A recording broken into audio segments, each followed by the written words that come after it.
सभी दोस्तों को मेरा राम राम। चौथे भाव में कोई भी ग्रह चंद्रमा की तासीर लेके चलता है। और चंद्रमा क्या है? चंद्रमा हमारे घर के सुख है, चंद्रमा हमारे वाहन के सुख है, चंद्रमा हमारे मन की शांति है, चंद्रमा हमारे माता के, दादी के, नानी के इन सुखों का कारक है। जितना भी घर में सुख है वो चंद्रमा की देन है।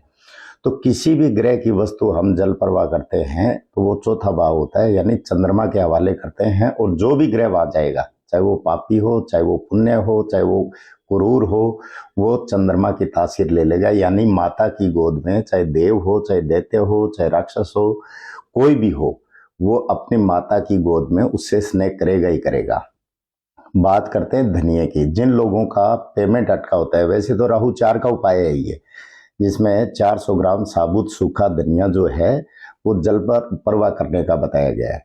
तो इसका कारण क्या है कि धनिया जो हरा है वो बुध को रिप्रेजेंट करता है।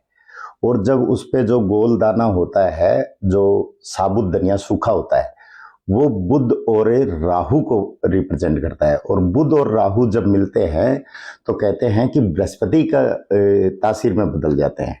तो चौथे घर में जैसे पेमेंट अटका हुआ है तो घर में पैसा क्यों नहीं आ रहा?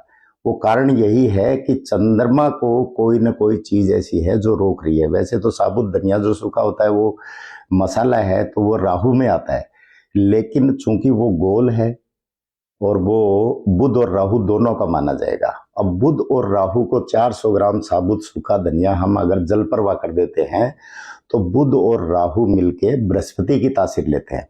और बृहस्पति जब चौथे घर में जाता है तो वो वहां अपना उच्च का घर है, जो चंद्रमा को सहायता मिल जाती है।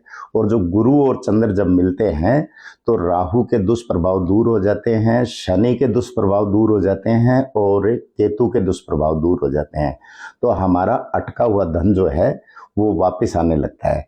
तो अगर आपके भी पैसे अटके हुए हैं तो भले ही राहु 4 हो या चौथे घर से संबंध बना रहा हो, या वैसे भी आपके अटके हुए पैसे हैं, तो 400 ग्राम साबुत सूखा धनिया लेके आपको जल प्रवाह करना है। अगर जल प्रवाह करने की स्थिति में आप नहीं है, बहुत सारी जगह नहरें नहीं मिलती हैं, नदियां नहीं मिलती हैं, समुद्र नहीं मिलते हैं, तो आप एक चौराहे पे रख सकते हैं। क्योंकि चौराहे को भी एक तरह से बहता पानी ही, 4 दिशाएं जो निकल रही है वो बह जानी चाहिए, वो चीज जो है जहां हम रखते हैं।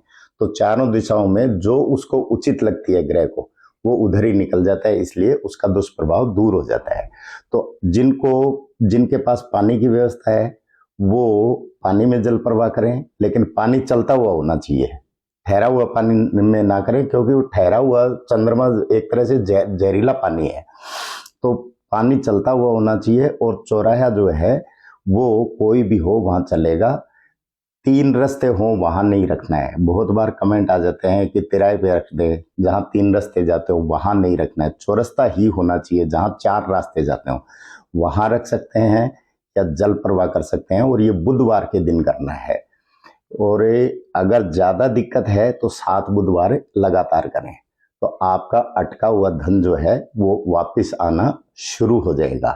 क्योंकि राहु के बिना, हमेशा ये चीज ध्यान रखें कि सारे के सारे ग्रह है जो हैं वो राहु की धुरी में ही घूम रहे हैं। तो बिना राहु को हम साथ लिए, कहते हैं ना कि राहु देता है छप्पर फाड़ के, तो वो भी एक तरह से राहु का ही साथ लेते हैं हम।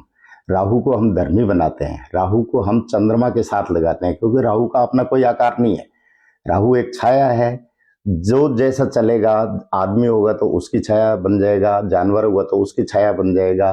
तो चौथे घर में डाल के उसको चंद्रमा की तासीर में बदलते हैं, चंद्रमा की पावर बढ़ाते हैं, बृहस्पति का साथ लेते हैं, तो उससे अटका हुआ धन जो है वो वापस आना शुरू हो जाता है। तो इस तरीके से राहु जो है वो छप्पर फाड़ के देता है। और इसी तरीके से राहु के बिना कुछ भी संभव नहीं है। आदमी को ज्ञान है, लेकिन जब तक उस ज्ञान को आगे अप्लाई नहीं करेगा, विचारों में नहीं लाएगा, तो वो ज्ञान किसी काम का नहीं है। और जो आगे कर देगा तो यूं मान के चलो कि बृहस्पति के साथ राहु लग गया, पब्लिक में बांट दिया, तो उसको आदमी को ख्याति मिलने लगती है, धन मिलने लगता है। तो आप भी अगर पैसे अटके हों तो आप 400 ग्राम साबुत सूखा धनिया, साबुत इसमें ये चीज ध्यान रखें, पिसा हुआ कमेंट आ सकता है कि पिसा हुआ भी डाल सकते हैं, नहीं, साबुत धनिया डालना है, जो गोल दाना होता है। तो आप करेंगे, आपको लाभ होगा। नमस्कार, धन्यवाद।